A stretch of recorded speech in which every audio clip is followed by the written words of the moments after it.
ପୂର୍ଣ୍ଣିମା ପରମ ପ୍ରଭୁ ଶ୍ରୀ ଅରବିନ୍ଦଙ୍କ ପାଦ ପଦ୍ମରେ ଏହି ମାଙ୍ଗଳିକ ମୁହୂର୍ତ୍ତରେ ଅଶେଷ ଭକ୍ତିପୂତ ପ୍रणिपात। ମାଙ୍କ ପାଠଶାଳାରେ ଯୋଗ ଦେଇଥିବା ମୋର ସମସ୍ତ ସଦାୟୀ ଭାଇ ଭଉଣୀ ମାନଙ୍କୁ, ପରମ ଆତ୍ମୀୟ ମାନଙ୍କୁ ମୁଁ ଅନେକ ଶ୍ରଦ୍ଧା ଓ ସମ୍ମାନ ଜ୍ଞାପନ କରୁଛି। ଅରଶ୍ରୀକୁ ଅନେକ ଅନେକ ଆଶୀର୍ବାଦ। ମା ତାର ଚଲା ପଥକୁ କୁସୁମିତ କରନ୍ତୁ। ସାବିତ୍ରୀ ସାଧନା କ୍ଷେତ୍ରରେ ସେ ଆହୁରି ଅଗ୍ରଗତି କରୁ। ଯେଉଁମାନେ ଏହି ପାଠଚକ୍ରରେ ଅଂଶଗ୍ରହଣ କରିଛନ୍ତି ଏବଂ ଜ୍ଞାନ ପ୍ରାର୍ଥନା ଓ ଦୁର୍ଗା ସ୍ତୋତ୍ର ପାଠ କରିଛନ୍ତି, ମାତୃ ସଙ୍ଗୀତ ପରିବେଷଣ କରିଛନ୍ତି, ସମସ୍ତଙ୍କୁ ଧନ୍ୟବାଦ। ଆଉ ଯେଉଁମାନେ ଏହି ଗୂଢ଼ ରହସ୍ୟକୁ ଭେଦ କରିବା ପାଇଁ ବୁଝି ହଉ କି ନ ହଉ ଆଗ୍ରହ ପ୍ରକାଶ କରି ଯୋଗ ଦେଇଛନ୍ତି, ସେ ସମସ୍ତଙ୍କୁ ମୁଁ ଧନ୍ୟବାଦ ଦଉଛି। ପ୍ରଥମରୁ କହିଛି ଏଇ ଯୋଉ ଦ୍ୱିତୀୟ ବିଭାଗ ମହାକାବ୍ୟ ସାବିତ୍ରୀର ଗୂଢ଼ ରହସ୍ୟ ଭରା, ତେବେ ଏହାର ପ୍ରତ୍ୟେକଟି ଶବ୍ଦ ଯେହେତୁ ମାନ୍ତ୍ରିକ ଶକ୍ତି ସମ୍ପନ୍ନ, କେବଳ ଶ୍ରବଣ କଲେ ଏହା ଆମ ଚେତନା ରୁଦ୍ଧ ଦ୍ୱାରକୁ ଖୋଲିବା ପାଇଁ ଚାବିକାଠି ସଦୃଶ ସାହାଯ୍ୟ କରିବ। ଆମେ କେବଳ ଶୁଣିବା ଏବଂ ଶୁଣିବା ମାଧ୍ୟମରେ ଭିତରେ ସେ ତାର ପ୍ରଭାବ ବିସ୍ତାର କରିବ। ଆମ ରୁଦ୍ଧ ଚେତନାର ଗୋଟିଏ ଗୋଟିଏ ଦ୍ୱାର ଉନ୍ମୁକ୍ତ ହେଇଯିବ। ତେଣୁ ଏଇ ମନ୍ତ୍ରକୁ ଆମେ ଶୁଣିବା, ମନ୍ତ୍ର ଧ୍ୱନିରେ ମନ୍ତ୍ରର ପ୍ରଭାବକୁ ଆମେ ନିଜ ଭିତରେ ଅନୁଭବ କରିବା। କଥାରେ ଅଛି, ବୁଝୁ ନ ବୁଝୁ ପଢିବୁ ଗୀତା। ଠିକ ସେଇଭଳି ଆମେ ବୁଝିବା ଦରକାର ନାହିଁ, କାରଣ ଆଧ୍ୟାତ୍ମିକ ଜ୍ଞାନକୁ କେହି ବୁଝିପାରେ ନା, ସେଟା କେବଳ ଉପଲବ୍ଧିରେ ଆଣିବାକୁ ହେଇଥାଏ। ଆମେ ଆଜିର ଆଲୋଚନାକୁ ଶ୍ରୀ ଅରବିନ୍ଦଙ୍କର ଏକ ବକ୍ତବ୍ୟରୁ ଆରମ୍ଭ କରୁଛେ। ଲାଇଫ ଡିଭାଇନ ରେ ଶ୍ରୀ ଅରବିନ୍ଦ ଏ ଉକ୍ତି ଦେଇଛନ୍ତି, the individual being has to find himself his true existence. He can only do this by going inward and by living within. ତାତ୍ପର୍ଯ୍ୟ ହେଉଛି ବ୍ୟକ୍ତିକୁ ତା ନିଜକୁ ଆବିଷ୍କାର କରିବାକୁ ହେବ, ତାର ଯଥାର୍ଥ ଜୀବନଟିକୁ ଜାଣିବାକୁ ହେବ। କେବଳ ତାର ଅନ୍ତର ମଧ୍ୟକୁ ଯାତ୍ରା କରି ସେ କାର୍ଯ୍ୟ କରିପାରିବ। ଯଦି ବ୍ୟକ୍ତି ତା ନିଜ ପରିଚୟକୁ ଆବିଷ୍କାର କରିବାକୁ ଚାହେଁ ଏବଂ ଜୀବନକୁ ଠିକ ଭାବରେ ଯଥାର୍ଥ ଭାବରେ ଉପଲବ୍ଧି କରିବାକୁ ଚାହେଁ, ତାହେଲେ ବହିର୍ଭାଗରେ ରହିଲେ ଚଳିବନି, ତାକୁ ଅନ୍ତର ମଧ୍ୟକୁ ଯାତ୍ରା କରି ଏ କାର୍ଯ୍ୟ କରିବ। ଶେଷରେ ଏକ ଆଧ୍ୟାତ୍ମିକ ଦୃଷ୍ଟିର ଆବଶ୍ୟକତା ବିଷୟରେ କୁହାଯାଇଛି। ଏଥିପାଇଁ ଏହି ସ୍ଥୂଳ ଦୃଷ୍ଟି ନୁହେଁ, ଏକ ସୂକ୍ଷ୍ମ ଆଧ୍ୟାତ୍ମିକ ଦୃଷ୍ଟି ଆବଶ୍ୟକ। ସାଧନା ଦ୍ୱାରା ଆଧ୍ୟାତ୍ମିକ ଅଭିଜ୍ଞତା ପ୍ରାପ୍ତ ହେଲେ ତା ଚେତନାର ସୀମିତ ବଳୟ ଭାଙ୍ଗିଯାଏ, ଚେତନା ପ୍ରସାରିତ ହେଇଯାଏ। ସାଧନା ଦ୍ୱାରା ଯେତେବେଳେ ଆଧ୍ୟାତ୍ମିକ ଅଭିଜ୍ଞତା ଆସେ, ସେତେବେଳେ ଆମ ଚେତନାର ଯୋଉ ବଳୟଟି ସୀମିତ ଅବସ୍ଥାରେ ଥାଏ, ତା ପ୍ରସାରିତ ହେଇଯାଏ। ସେ ଆଉ ପୂର୍ବର ସେ ପୁରୁଣା ମଣିଷ ହେଇକି ରହେ ନା, ସେ ଏକ ନୂତନ ବ୍ୟକ୍ତିରେ ପରିଣତ ହେଇଯାଏ। ଆଧ୍ୟାତ୍ମିକ ଦୃଷ୍ଟିର ଶକ୍ତି ସମ୍ବନ୍ଧରେ ଶ୍ରୀ ଅରବିନ୍ଦ କହୁଛନ୍ତି, one sees and feels the Brahman everywhere. One feels a force enter or go out from one. One feels or sees the divine presence within and around one. ଲେଟର୍ସନ ଯୋଗରେ ଶ୍ରୀ ଅରବିନ୍ଦଙ୍କର ଏ ଉକ୍ତିଟି ରହିଛି, ଯାହା ତାତ୍ପର୍ଯ୍ୟ ହେଉଛି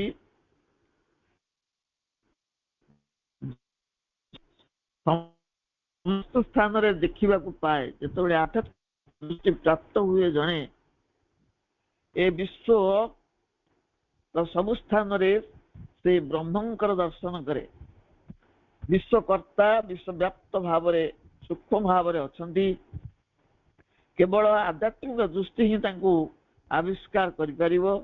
ସେ ब्रह्म को समस्त स्थान रे देखा पाए तथा अनुभव मध्य करे खाली देखे ना उपलब्धि आसंती से निज भितरे एवं बाहर परमंकर उपस्थिति से अनुभव करे बाहर भितरे उभय स्थान रे से अनुभव करे शाश्वत अवस्थान करिसंती तेणु सही अवगुंठित आत्मा को अनुभव करने को हेले एक संबोधि प्रेरित हृदय एक अंतर्मुखी गति एवं आध्यात्मिक दृष्टिर शक्ति आवश्यक आत्मा अवगुंठित अवस्था आम भितर अछंती आमे सर्वोत्तम आविष्कार बोली कहूछु कि अद्यावधि आत्मा को आमे आविष्कार करि नाहु आत्मा को अनुभव करने को हेले कौन दरकार ना संबोधि प्रेरित हृदय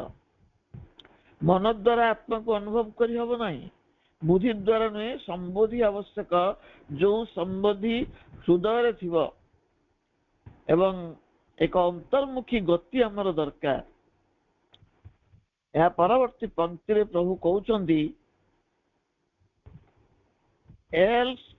else to our waking mind small moment look a goalless voyage seems our dubious course some chance has settled or hazarded some will or a necessity without aim or cause unwillingly compelled to emerge and be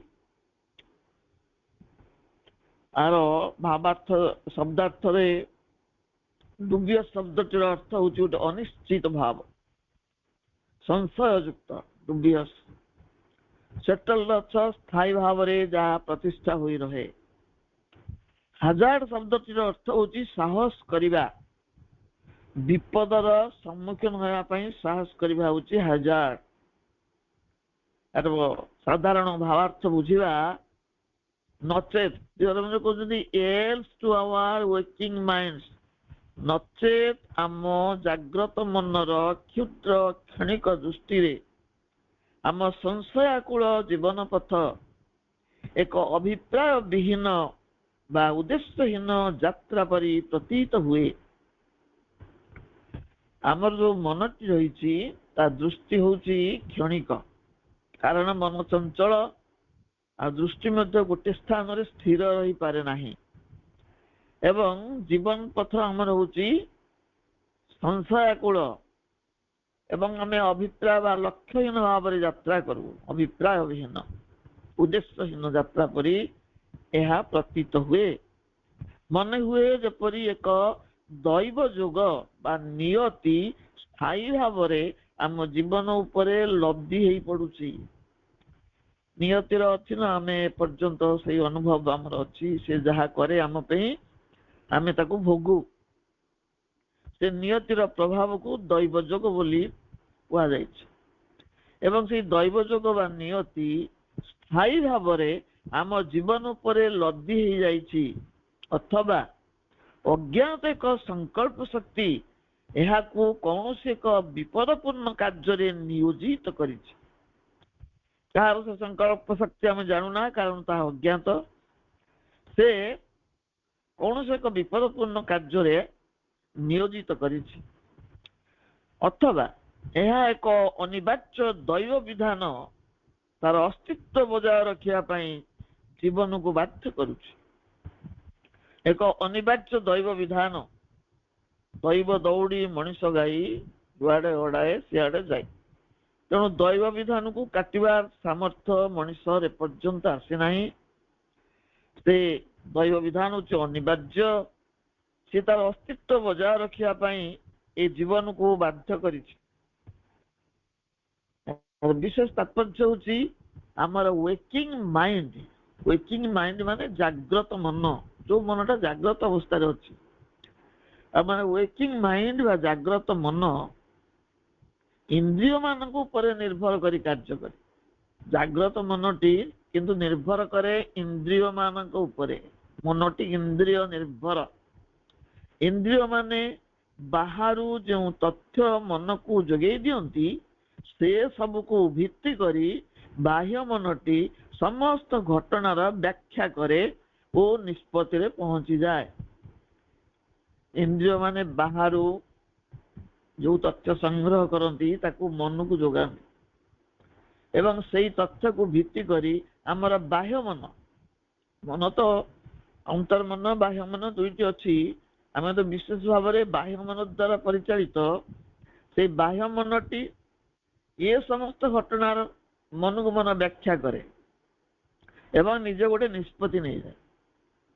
मनर किंतु निजस्व बुद्धि प्रेरित विचार शक्ति रही मन बुद्धि द्वारा परिचालित हुए आ बुद्धि प्रेरित विचार शक्ति मध्य तार अच्छी जहा द्वारा यही बाह्य बा स्थूल मन जीवनर अनेक समस्या समाधान कर दे पारे जेहेतु से बुद्धि चालित विचार शक्ति संपन्न से अनेक समस्या समाधान करि पारे।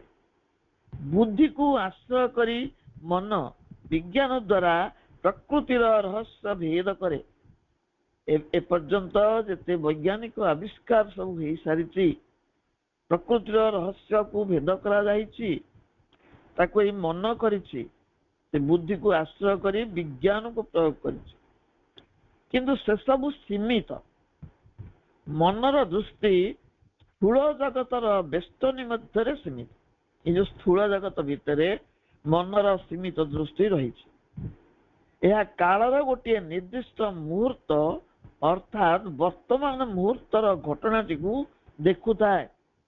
काल तो प्रलंबित होइछि अतीत रु भविष्य पर्यंत किंतु से कौन देखे ना गोटे बिंदु को देखे ता भितर काल सिंधुर गोटे बिंदु गोटे निर्दिष्ट मुहूर्त को से देखे एवं सेटा होछि वर्तमान मुहूर्त वर्तमान को ही देखि पारे अतीत को जदिओ देखि सारी भूली जाई थाए भविष्य को तो सहजरे मन देखि पारे ना तेणु वर्तमान मुहूर्तर घटनाटी को से देखुता मात्र अतीत और भविष्य सहित तार संपर्क को बुझी पारे नहीं।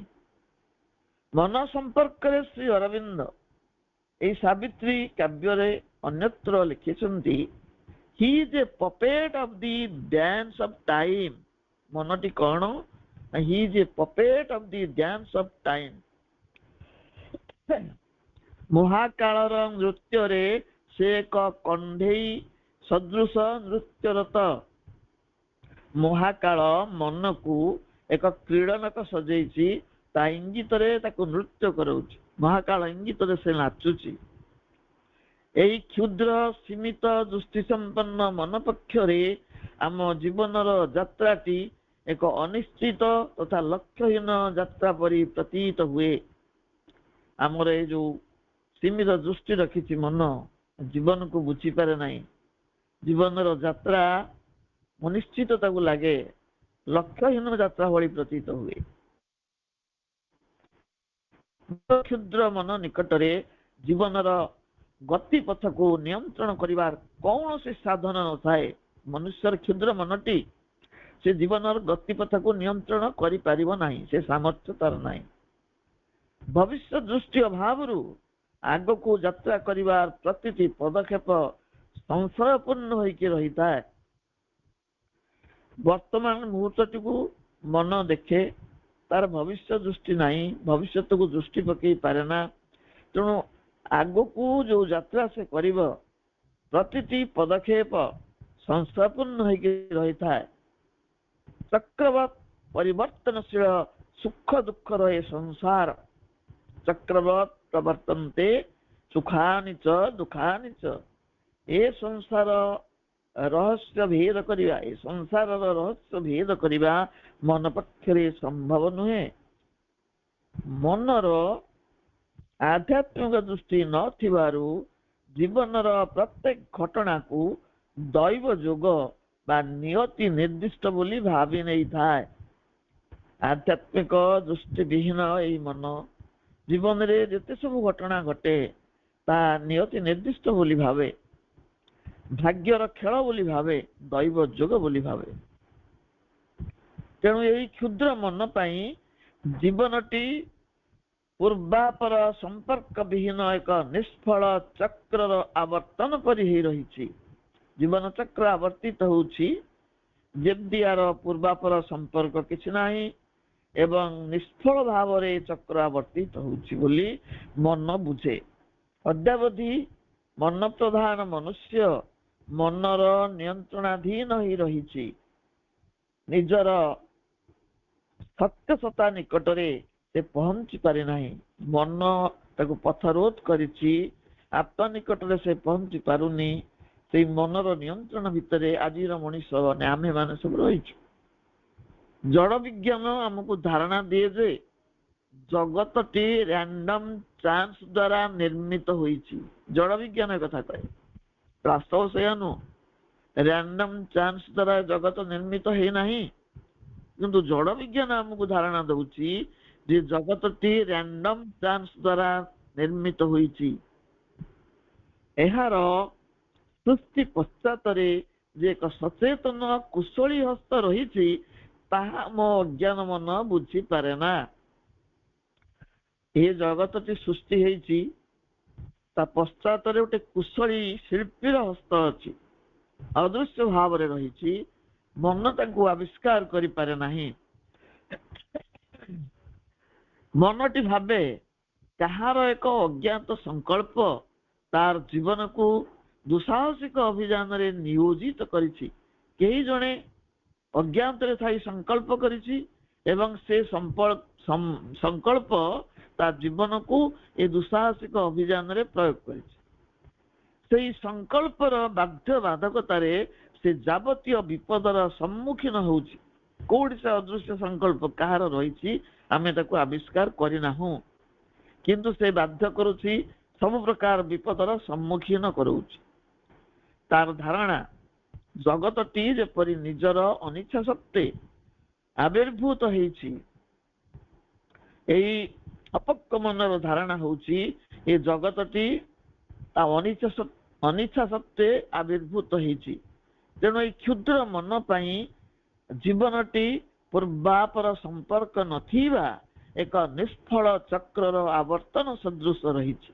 ଜୀବନ ଆବର୍ତ୍ତିତ ହେଉଛି ଏକ ନିଷ୍ଫଳ ଚକ୍ରର ଆବର୍ତ୍ତନ ସଦୃଶ। ମନ ଏଇଭଳି ଭାବି ନେଇଛି। ପରବର୍ତ୍ତୀ ପଂକ୍ତିରେ ପ୍ରଭୁ କହୁଛନ୍ତି, in this dense field where nothing is plain or sure, our very being seems to us questionable. Our life a vague experiment, the soul a flickering light in a strange, ignorant world. The earth a brute mechanic accident, a net of death in which by chance we live. The earth a brute mechanic accident, a net of death in which by chance we live. Dance ମାନେ ହଉଛି ଗହନ ବା ଗହଳ। ଏଠି plane ଅର୍ଥ ସମତଳ ନୁହେଁ ବା ସରଳ ନୁହେଁ, ପ୍ଲେନ ଅର୍ଥ ହଉଛି ଏଠି ନିର୍ଭୁଲ ବା ସ୍ପଷ୍ଟ। କ୍ୱେଶ୍ଚନେବଲ ହଉଛି ସନ୍ଦେହଜନକ, ଯାହା ଉପରେ ପ୍ରଶ୍ନ ଉଠାଯାଏ। ସନ୍ଦେହ ଆସିଲେ ପ୍ରଶ୍ନ କରୁ ଆମେ। ଫ୍ଲିକରିଂ ହଉଛି ଅସ୍ଥିର, ଆଉ ବ୍ରୁଟ ହଉଛି ଅଚେତନ, ବୋଧହୀନ ବା ରୂଢ। ବ୍ରୁଟ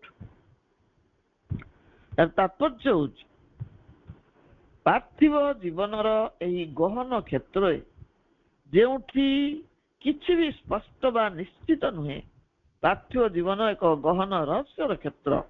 ଏଠି କିଛି ବି ଆମକୁ ସ୍ପଷ୍ଟ ଭାବରେ ଜଣାପଡେ ନାହିଁ, ଏଠି ସବୁ ଅନିଶ୍ଚିତ।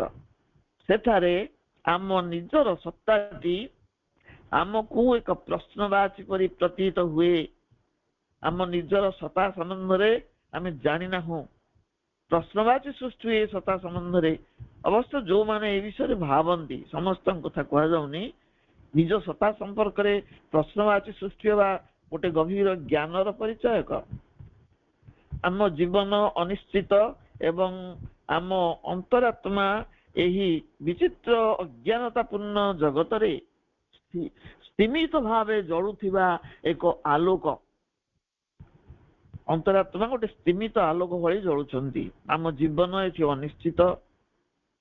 आम अंतरात्मा ए विचित्र अज्ञानतापूर्ण जगत रे स्तीमित भावे जलुथिबा एक आलोक।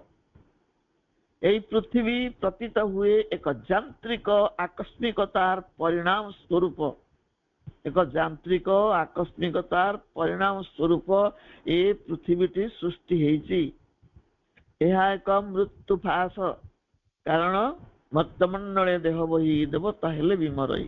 ତେଣୁ ପୃଥିବୀ ବା ମର୍ତ୍ତ୍ୟ ଧାମ ହେଉଛି ଗୋଟେ ମୃତ୍ୟୁର ଫାସ, ଯାହା ମଧ୍ୟରେ ଆମେ ଦୈବାତ ବଞ୍ଚି ରହିଛୁ। ଦୈବାତ କେତେବେଳେ ଯେ ମୃତ୍ୟୁ ହେଇଯିବ ତାହା ଆମକୁ ଜଣା ନାହିଁ।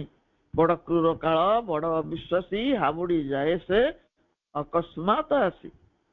ଏହାର ବିଶେଷ ତାତ୍ପର୍ଯ୍ୟ ପ୍ରଭୁ କହୁଛନ୍ତି, ପୃଥିବୀର ବିବର୍ତ୍ତନ ଯାତ୍ରାଟି ନିଶ୍ଚେତନ ଜଡ଼ ଭୂମିରୁ ହିଁ ଆରମ୍ଭ ହୋଇଛି। ଏ ଯୋଉ ବିବର୍ତ୍ତନ ଚାଲିଛି, ଜଡ଼ର ବିବର୍ତ୍ତନ ହେଇଛି। ଜଡ଼ ପୃଥିବୀ, ଜଡ଼ରୁ ତାର ଆରମ୍ଭ ହୋଇଛି ବିବର୍ତ୍ତନ। ପ୍ରାରମ୍ଭିକ ଅବସ୍ଥାରୁ ଅଜ୍ଞାନତା ହିଁ ଏ ବିବର୍ତ୍ତନର ନିୟାମକ ହୋଇ ରହିଛି, ବିଧାତା ହେଇକି ରହିଛି। ପ୍ରଥମରୁ ଅଜ୍ଞାନତା ହେଉଛି ଏ ବିବର୍ତ୍ତନର ନାୟକ, ନିୟାମକ, ପରିଚାଳକ। ଜଡ଼ତତ୍ତ୍ୱର ଅର୍ଦ୍ଧଚେତନ ସ୍ଥିତିରୁ ଏକ ଦିବ୍ୟ ଉଦ୍ଦେଶ୍ୟ ସାଧନ ନିମିତ୍ତ ଚେତନାଟି ଅତି ଧୀର ମନ୍ଥର ଗତିରେ ଖୋଲିବାରେ ଲାଗିଛି। ଜଡ଼ତତ୍ତ୍ୱ ଭିତରେ ଆବଦ୍ଧ ହେଇକି ରହିଥିବା ଚେତନା, ଯାହା ବାହାରକୁ ଜଡ଼ ବୋଲି ଜଣା ପଡୁଛି, ତା ଭିତରେ ଚେତନା ସଂଗୋପନରେ ରହିଛି। ତେଣୁ ସେଇ ଜଡ଼ତତ୍ତ୍ୱର ଯୋଉ ଅର୍ଦ୍ଧଚେତନ ସ୍ଥିତି, ଜଡ଼ ଯେତେବେଳେ ଟିକେ ସଚେତନ ହଉଛି, ଅର୍ଦ୍ଧଚେତନ ଅବସ୍ଥାକୁ ଆସୁଛି, ସେଇ ଅର୍ଦ୍ଧଚେତନ ସ୍ଥିତିରୁ ଏକ ଦିବ୍ୟ ଉଦ୍ଦେଶ୍ୟ ସାଧନ ନିମିତ୍ତ ଚେତନାଟି ଅତି ଧୀର ମନ୍ଥର ଗତିରେ ଆସ୍ତେ ଆସ୍ତେ ଖୋଲିବାରେ ଲାଗିଛି। ଚେତନା ଧୀରେ ଧୀରେ ଜଡ଼ ଭିତରୁ ଖୋଲିବାକୁ ଆରମ୍ଭ କରୁଛି। ତେଣୁ ନାନା ପ୍ରକାର ପ୍ରତିରୋଧ ଓ ଦ୍ୱୈତ ଭାବ ମଧ୍ୟ ଦେଇ ପାର୍ଥିବ ଜୀବନ ଗତି କରୁଛି।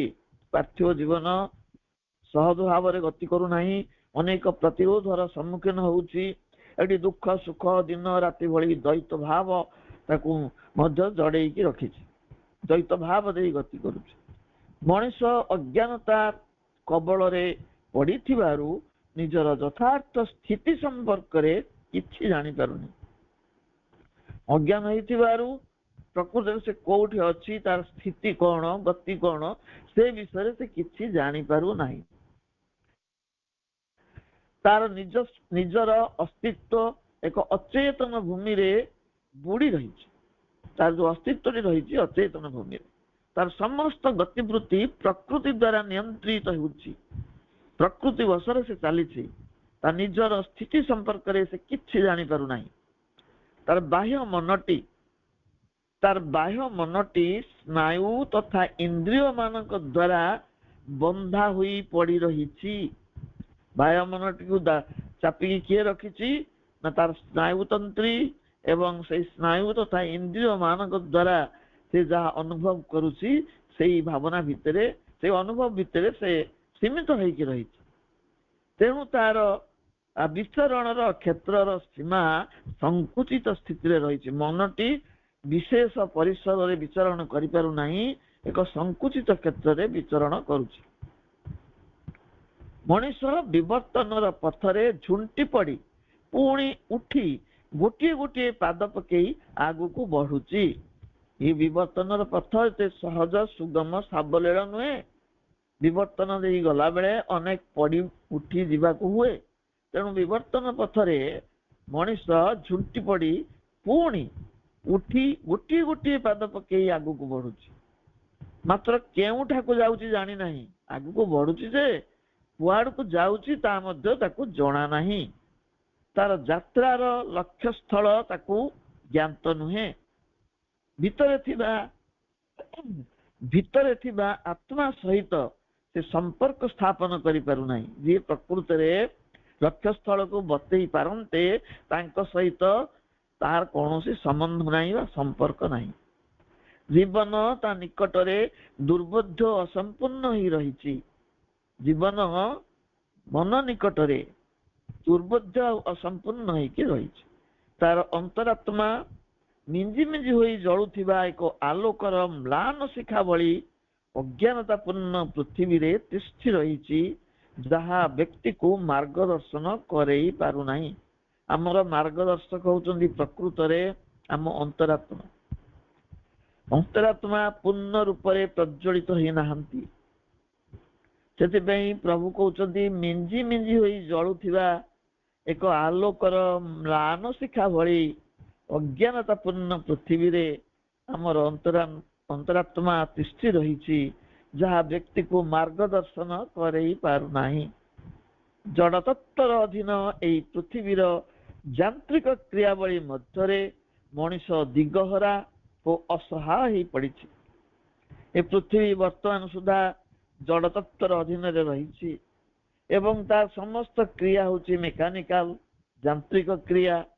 ଆ ମଧ୍ୟରେ ମଣିଷ ଦିଗହରା ଆଉ ଅସହାୟ ହୋଇ ପଡ଼ିଛି, ବାଟ ପାଉନାହିଁ, ବୁଝିପାରୁନାହିଁ।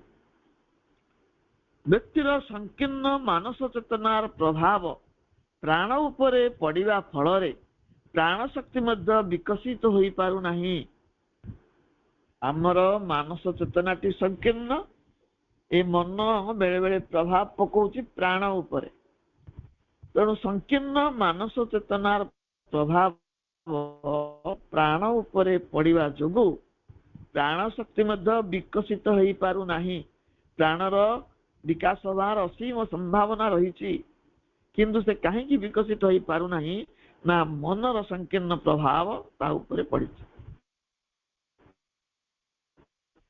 ପ୍ରାଣ ସୀମିତତା ମଧ୍ୟରେ ରହିଛି, ବିକଶିତ ହୋଇପାରୁନାହିଁ। ତା ସୀମିତତା ମୃତ୍ୟୁ ଓ ସାମର୍ଥ୍ୟର ଭାର ବହି ଚାଲିଛି। ପ୍ରାଣଟି କ'ଣ ସୀମିତ ହୋଇଯାଇଛି, ଅସମର୍ଥ ହେଇଛି ଏବଂ ମୃତ୍ୟୁର ଭାର ବହନ କରି ଆଗକୁ ଚାଲିଛି। ପ୍ରାଣ ମୃତ୍ୟୁ ରୂପୀ ଜାଲରେ ପଡ଼ି ଛଟପଟ ହେଉଛି। ମୃତ୍ୟୁର ବେଷ୍ଟନୀ ମଧ୍ୟରେ ସେ ଯେପରି ଦୈବାତ ବଞ୍ଚି ରହିଛି, ମୃତ୍ୟୁ ତାକୁ ଘେରିକି ରହିଛି, ଦୈବାତ ବଞ୍ଚି ରହିଛି, କେତେବେଳେ ଚାଲିଯିବ ଠିକଣା ନାହିଁ। ଏହି ସମ୍ପର୍କରେ ମା କହୁଛନ୍ତି, this is just the existence of those who live on the surface. All seems unreal, useless, boring. The only way to get out of this incertitude is to find the divine and to live for the divine.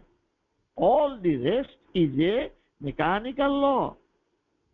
ତାତ୍ପର୍ଯ୍ୟ ହେଉଛି, ଏହା ହେଲା ସେହି ମାନଙ୍କର ଜୀବନ ଯାପନ ଶୈଳୀ ଯେଉଁମାନେ ଉପରି ଭାଗୀୟ ଚେତନାରେ ବାସ କରନ୍ତି। ଯେଉଁ ଜୀବନ ଯାପନ ପଦ୍ଧତିଟି ବର୍ଣ୍ଣିତ ହେଇଛି, ସେ କୋଉମାନଙ୍କର? ଏହା ହେଉଛି ସେଇମାନଙ୍କର ଜୀବନ ଯାପନ ଶୈଳୀ ଯେଉଁମାନେ ଉପରି ଭାଗୀୟ ଚେତନାରେ ବାସ କରନ୍ତି, ଚେତନାର ଉପର ଭାଗରେ ରୁହନ୍ତି, ଭିତରକୁ ପ୍ରବେଶ କରିପାରନ୍ତି ନାହିଁ। ସେତେବେଳେ ସବୁ କିଛି ଭ୍ରମାତ୍ମକ, ନିଷ୍ଫଳ ତଥା ନିରସ ବୋଧ ହୁଏ। ଚେତନାର ଉପରି ଭାଗରେ ଜୀବନ ଯେତେବେଳେ ବାସ କରେ, ସେ ସବୁ କିଛି ବୁଝିପାରେ ନାହିଁ। ତା ପାଇଁ ସବୁ କିଛି ଭ୍ରମାତ୍ମକ ହେଇଯାଏ, ନିଷ୍ଫଳ ହେଇଯାଏ, ନିରସ ହେଇଯାଏ। ଏହି ଅନିଶ୍ଚିତତାରୁ ମୁକ୍ତି ପାଇବାର ଏକମାତ୍ର ଉପାୟ ହେଲା ଭଗବାନଙ୍କୁ ଆବିଷ୍କାର କରିବା ଏବଂ ତାଙ୍କ ନିମିତ୍ତ ଜୀବନ ବଞ୍ଚିବା। এই କଥା ସବୁ ଜାଗାରେ କୁହାଉଛି। ଆମେ ଭଗବାନଙ୍କୁ କେମିତି ଆବିଷ୍କାର କରିବା ଏବଂ ଏ ଜୀବନ ନିଜ ପାଇଁ ନୁହଁ, ସଂସାର ପାଇଁ ନୁହଁ, ପରିବାର ପାଇଁ ନୁହଁ, ଏ ଜୀବନ ବଞ୍ଚିବା ଭଗବାନଙ୍କ ପାଇଁ। ଅନ୍ୟ ଯାହା ସବୁ ବିଧିବିଧାନ ଅଛି ତାହା ନୂତନତା ବିହୀନ। ଆଉ ଯାହା ବିଧିବିଧାନ ଆମେ ପାଳନ କରୁଛୁ ସେଥିରେ କିଛି ନୂତନତ୍ୱ ନାହିଁ। Perhaps now, after much trouble and much misery, after much hope and much failure, the world will at last turn towards the light and the truth, and the supreme power will answer in such a way as to enable us to find it and to live in it. Savitri ସମ୍ପର୍କରେ ମା ଯୋଉ ମତ ଦେଇଛନ୍ତି, ମଦର on Savitri, ଏଇ କଥା ଉଲ୍ଲେଖ କରିଛନ୍ତି। ମା କହୁଛନ୍ତି ବୋଧ ହୁଏ ବର୍ତ୍ତମାନ ଅନେକ ଅସୁବିଧା ଓ ଅତ୍ୟଧିକ ଦୁଃଖ ଏବଂ ଅଶାନ୍ତି ସହ୍ୟ କଲା ପରେ ଅନେକ ଆଶା ଓ ଅନେକ ହତାଶା ଓ ବିଫଳତା ପରେ ଏହି ଜଗତ ନିଶ୍ଚିତ ରୂପେ ଆଲୋକ ଓ ସତ୍ୟ ଅଭିମୁଖେ ମୁହଁ ଫେରେଇବ। ମା କହୁଛନ୍ତି ବୋଧ ହୁଏ ବର୍ତ୍ତମାନ ଆମେ ଯୋଉ ଅସୁବିଧାରେ ଅଛୁ, ଅନେକ ଅସୁବିଧା ଓ ଅତ୍ୟଧିକ ଦୁଃଖ ଭିତରେ ଅଶାନ୍ତି ଭିତରେ ରହିଛୁ, ଏସବୁ ସହ୍ୟ କଲା ପରେ ତାକୁ ପ୍ରଥମେ ସହିବାକୁ ପଡିବ। ସହ୍ୟ କଲା ପରେ ଅନେକ ଆଶା ଓ ଅନେକ ହତାଶା ଓ ବିଫଳତା ପରେ ଆମକୁ ହତାଶା ମିଳୁଛି, ବିଫଳତା ମିଳୁଛି, ତାପରେ କିନ୍ତୁ ଆଶା ଅଛି ଏହି ଜଗତ ନିଶ୍ଚିତ ରୂପେ ଆଲୋକ ଓ ସତ୍ୟ ଅଭିମୁଖେ ମୁହଁ ଫେରେଇବ। ଦିନେ ଚାହିଁବ ଆଲୋକ ଆଡକୁ, ଦିନେ ଇଚ୍ଛା କରିବ ସତ୍ୟକୁ ପ୍ରାପ୍ତ କରିବା ପାଇଁ। ପରମା ଶକ୍ତି ଏପରି ଭାବରେ ଉତ୍ତର ଦେବେ ଯେ ଆମେ ସେଇ ଆଲୋକ ଓ ସତ୍ୟକୁ ପ୍ରାପ୍ତ କରିପାରିବୁ ଏବଂ ତାକୁ ଆଶ୍ରୟ କରି ଜୀବନ ବଞ୍ଚିବୁ। ଦିବ୍ୟ ଜନନୀ ଆବିର୍ଭୂତ ହେଇଛନ୍ତି ପରମା ଶକ୍ତି, ସେ ଏଭଳି ଭାବରେ ଉତ୍ତର ଦେବେ, ପଥ ପ୍ରଦର୍ଶନ କରିବେ ଯେ ଆମେ ସେଇ ଆଲୋକ ଆଉ ସତ୍ୟକୁ ନିଶ୍ଚୟ ପ୍ରାପ୍ତ କରିପାରିବୁ ଏବଂ ସେଇ ଅନୁସାରେ ଜୀବନ ବଞ୍ଚିବାକୁ ଆରମ୍ଭ କରିବୁ।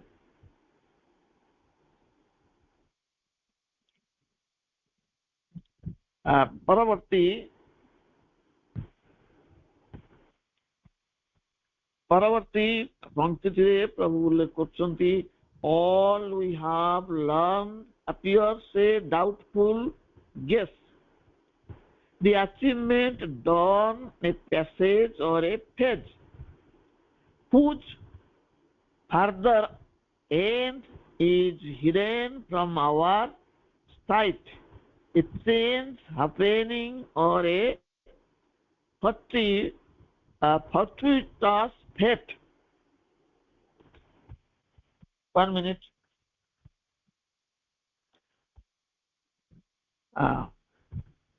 All we have learned appears a doubtful guess. The achievement done a passage or a phase whose further end is hidden from our sight. A chance happening or a fortuitous fate. Achievement ହେଉଛି କୃତି ବା ସିଦ୍ଧି, passage ହେଉଛି ଗୋଟେ ପଥ, phase ହେଉଛି ସୋପାନ, ଫର୍ଚୁଟସ୍ ହେଉଛି ଦୈବାତ ଯାହା ଘଟିଯାଏ, ଦୈବାତ। ଏହାର ଅର୍ଥ ହେଉଛି ଆମର ସକଳ ଅର୍ଜିତ ଜ୍ଞାନ ଏକ ସନ୍ଦେହାତ୍ମକ ଅନୁମାନ ସଦୃଶ ପ୍ରତୀତ ହୁଏ। ଅଧ୍ୟାତ୍ମ ଦୃଷ୍ଟି ଅଭାବରୁ ସାଧକ ଜୀବନ ବଞ୍ଚିବାର ମୂଳ ଉତ୍ସାହଟିକୁ ହରେଇ ବସେ। ନିଜ ସହିତ ତଥା ବିଶ୍ୱ ସହିତ କୌଣସି ଯୋଗସୂତ୍ର ରକ୍ଷା କରି ନ ପାରି ସେ ଏକ ଖଣ୍ଡିତ, ଅପୂର୍ଣ୍ଣ ଏବଂ ସାମଞ୍ଜସ୍ୟ ବିହୀନ ଜୀବନ ବଞ୍ଚୁଥାଏ। ଘଟୁଥିବା ସମସ୍ତ ଘଟଣାକୁ ସେ ଅପ୍ରତ୍ୟାଶିତ ନିୟତିର ଖେଳ ବା ରହସ୍ୟ ଭରା ଦୈବ ଯୋଗ ବୋଲି ଭାବି ନିଏ। ସେହି ଦୃଷ୍ଟିରୁ ଜୀବନର ସମସ୍ତ ଯନ୍ତ୍ରଣାକୁ ସହ୍ୟ କରି ଚାଲେ। ଏହି ଗତାନୁଗତିକ ଜୀବନରେ କେବେ ଚେଷ୍ଟା କରେ ନାହିଁ ତା ଭିତରେ ପ୍ରଚ୍ଛନ୍ନ ଭାବରେ ଥିବା ତାର ଅସଲ ନିୟତିକୁ ଆବିଷ୍କାର କରିବା ପାଇଁ। ଅଦ୍ୟାବଧି ଏହା ହେଇନାହିଁ।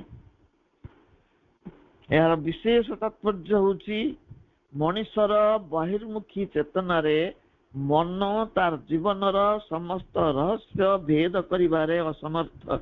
ମନର ଏହି ସାମର୍ଥ୍ୟ ନାହିଁ ମନୁଷ୍ୟ ଜୀବନରେ ଯେତେ ରହସ୍ୟ ରହିଛି ତାକୁ ଭେଦ କରିବ। ସେ କେବଳ ଇନ୍ଦ୍ରିୟ ମାନଙ୍କ ଦ୍ୱାରା ଅନୁଭୂତ ବସ୍ତୁ ସବୁକୁ ସତ୍ୟ ବୋଲି ମାନେ। ସେ ଇନ୍ଦ୍ରିୟ ନିର୍ଭର, ମନଟି ଆମର ଇନ୍ଦ୍ରିୟ ନିର୍ଭର। ଇନ୍ଦ୍ରିୟ ମାନଙ୍କ ଦ୍ୱାରା ଯାହା ଅନୁଭବ ହୁଏ ସେ ତାକୁ ସତ୍ୟ ବୋଲି ମାନେ, କିନ୍ତୁ ଇନ୍ଦ୍ରିୟ ମାନଙ୍କ ଅତୀତ ବସ୍ତୁ ମାନଙ୍କୁ ସ୍ୱୀକାର କରିପାରେ ନାହିଁ। ଇନ୍ଦ୍ରିୟାତୀତ ଯୋଉ ଘଟଣା ଗୁଡିକ ତାକୁ ସେ ବିଶ୍ୱାସ କରେ ନା, ତାକୁ ସେ ଗ୍ରହଣ କରେ ନା, ତାକୁ ସେ ସ୍ୱୀକାର କରେ ନା। ଆନ୍ତର ପ୍ରେରଣାର ଶକ୍ତି ଅଭାବ ହେତୁ ସେ ବସ୍ତୁ ମାନଙ୍କର ଯଥାର୍ଥ ମୂଲ୍ୟ ନିରୂପଣ କରିପାରେ ନାହିଁ। पुनश्च मनुष्य चक्षु अज्ञानता द्वारा एपरी आच्छन्न अछि जे ताहा वास्तव सत्यटी को देखि पारे नाही प्रकृत सत्य को आविष्कार करी हुए नाही जेहेतु आम मानकर चक्षु अज्ञान द्वारा आच्छन्न तार स्वल्प ज्ञान संशयर घेर मध्य थाए जो टिके ज्ञान मन पाई से संदेहाच्छन्न संशय घेर भितर अच्छी प्रवृत्तिगत भावे से भाविबा को लगे जे जहाँ से हासिल करिछि ताहा ता पई सर्वशेष सीमा ता आगु को आउ किछि थिला परी जणा पड़े नाही मानस प्रवृत्ति होउछि या से भाबे जेति हासिल करछि शेष सब पाई जाइछि ता आगु को आउ किछि नाही एइरा शेष सीमा एई कथा से चिंता करे परवर्ती पंक्ति रे प्रभु कहउछन्ति out of the unknown we move to the unknown ever surround our brief existence here gray shadows of unanswered questionings the dark inconscious signless mysteries stand up unsolved behind fate's starting line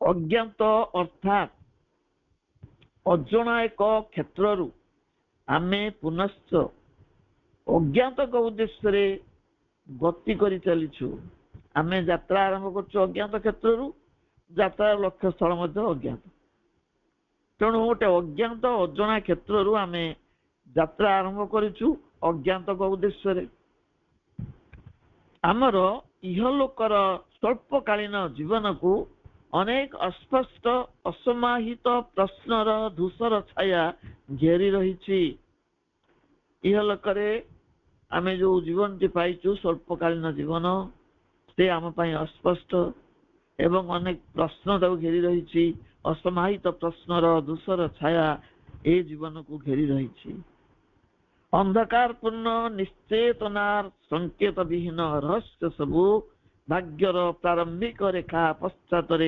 अमीमांसित भावे घेरी रही असमाहित प्रश्नर धूसर छाया आम मन को घेरी रही जीवन को घेरी रही अंधकार पूर्ण निश्चेतनार संकेत विहीन रहस्य आम निश्चेतना अंधकार छन्न कौन संकेत आमको मिलूनी रहस्य को भेद करने an aspiration in the night's profound speed of perishing body and half-lit mind uplifts its lonely tongue of conscious fire towards an undying life forever lost ए पंक्ति को बुझाई समय यथेष्ट हम ना परवर्ती पर्याय आम पंक्ति को आलोचना परिसर को आनिबा आज जी से गुह्य विद्यार उपस्थापन करा तो बुझा सहज नुह मंत्र भली सम्मान दे आम तो ग्रहण करवा से तार मांत्रिक उपचार आरंभ कर आम चेतनार द्वार खोल समस्त को धन्यवाद दूची मैंने धैर्य धरी शुणुले जदिव दुर्बुद्ध तथा शुणुंट से धन्यवाद आउ माँ एवं प्रभु निकट में मुझे क्षमा प्रार्थना करी कारण ये दुर्बुद्ध रहस्य को उन्मोचन कर सामर्थ्य मोर मानसी सामर्थ्य भितर आदौ ना समस्त को अनेक धन्यवाद आउ प्रभु एवं माँ चरण में अशेष भक्तिभूत प्रणिपात वंदे मातरम।